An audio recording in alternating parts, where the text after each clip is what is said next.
This is a first effort at one of these video replies using a pretty cruddy webcam. Anyway, I watched some of your videos and I was kind of provoked to respond. You seem to struggle with words, you know. Words are a human convention. I mean, we use words to describe concepts and things that we see, or concepts we try to understand. And you know, so we invent the word wet to describe what water is.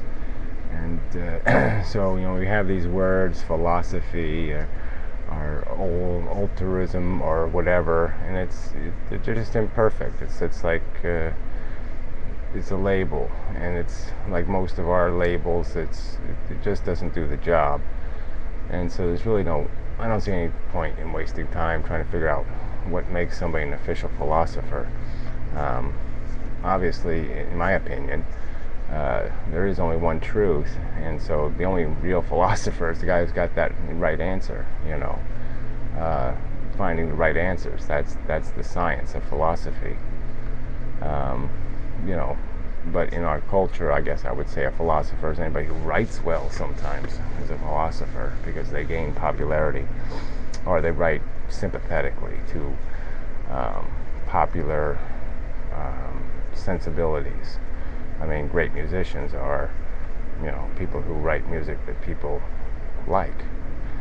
You know, that's the standard. Maybe it's not the right standard, but that's the standard. So anyway, just forget about the words, forget about trying to make, you know, all these fine distinctions, because it's just a waste of time, I think. Anyway, so you brought up these couple of these words, you know, altruism and atheism and market economies and cultural evolution. And, you know, I guess real quick, I hit the you know, market economy versus socialism. Guess what? There's no such thing as these two extremes. There just isn't. Okay, the Hoover Dam was socialism. Social Security is socialism. I mean, we're you know, we are a capitalist society, but obviously we wouldn't have landed on the moon if we just waited for capitalism to do it. Okay, it required a human initiative, a social initiative. That's socialism. You know, so where we draw lines, I mean, is the EPA too much socialism? I mean, you know, everybody draws a different line, but it is all socialism. I mean, you have to have some element of it, or you have this libertarian crazy world, you know, where you're going to have 5 son of a bitches who own everything, and the rest of us are all going to be slaves to those son of a bitches. And we're almost there now. But anyway, you know, I'm a socialist in concept, because I believe in doing something right and doing it well and doing it once, and not having a bunch of little half-ass experiments, you know, half-funded, half-done. Look at internet. Look at internet search. You think internet search is as good as it can be? You think it's even half of what it could be, or a quarter of what it can be? No, it's a big marketing shyster industry. You think email is what it should be? You think all this spam crap is the way email should have been designed? No, but that's capitalism. Capitalism said, yeah, we got to make money off of this, so we got to exploit every minute inch of the internet is being exploited by your market economy, because we've applied no EPA, we've applied no NASA, we've applied no restrictions or limitations on this stupid, you know, marketing middleman world. Look, the internet was supposed to straighten the line between production and consumption. You think it's done that? Do you think? No, we have Amazon advertising in your newspaper. I mean, the online companies have become what we were trying to avoid, which is paying for a bunch of marketing garbage. So the overhead is all still there. We're still paying for all this overhead, and we've gained nothing. I mean, it wasn't for the fact that the internet is tax-free from sales taxes, who knows how successful it would be, because how much incentive is there doing online commerce? Because you're still paying a huge premium for all this marketing. Every click on those sponsored links at Google, the average click is $1. So a company's paying $1 to get your eyeballs to their website. Is that efficiency? And that's the market economy. And so I don't think it's done anything to improve our lives. I think we could have 10 cars in every driveway and 500 chickens in every pot, and we just got rid of all this marketing crap. It's a huge drain on our society. All these parasites who accomplish nothing, who produce nothing, give us nothing, okay? And so, whatever, let's skip that argument because I want to get to the more important argument, which is this idea of this cultural evolution, altruism, atheism. You don't think there's the idea of the truth is worth fighting for.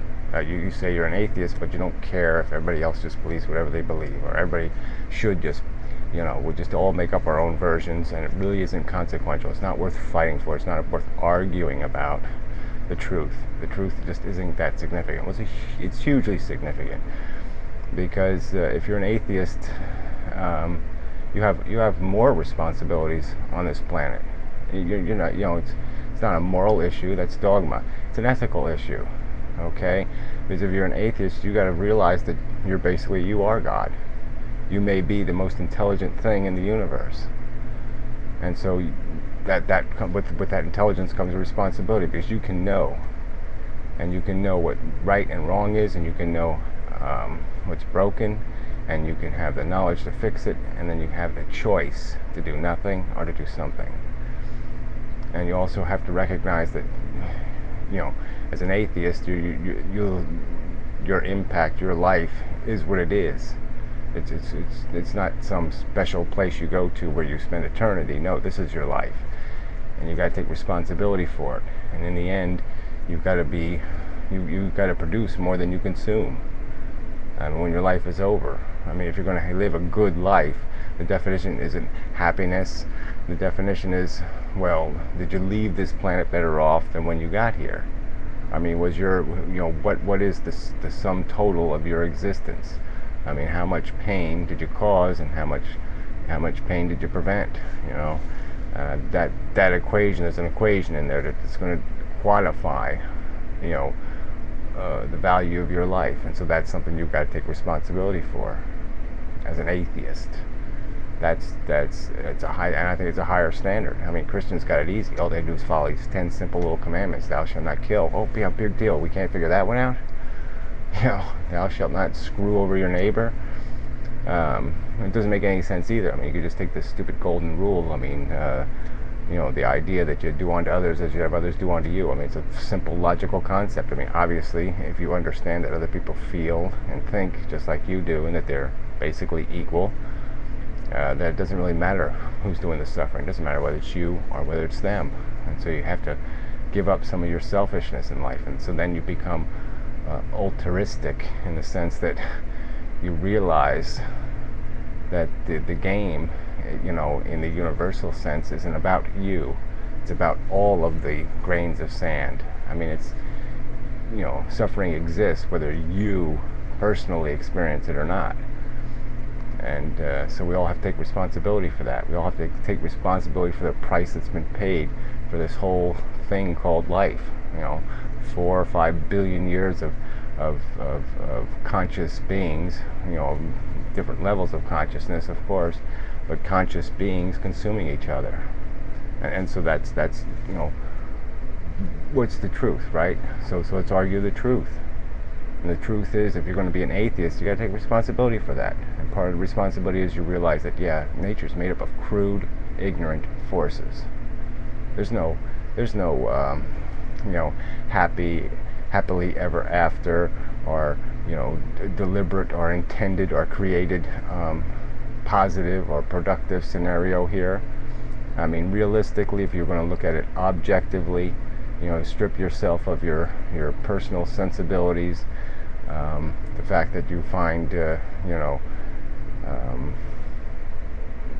kittens more appealing than snakes, all the subconscious and programmed bigotries and prejudices that exist within us based on how nature designed us, in the sense that we were designed by crude forces that intended one thing, is that we were rewarded for our success, our genetic success.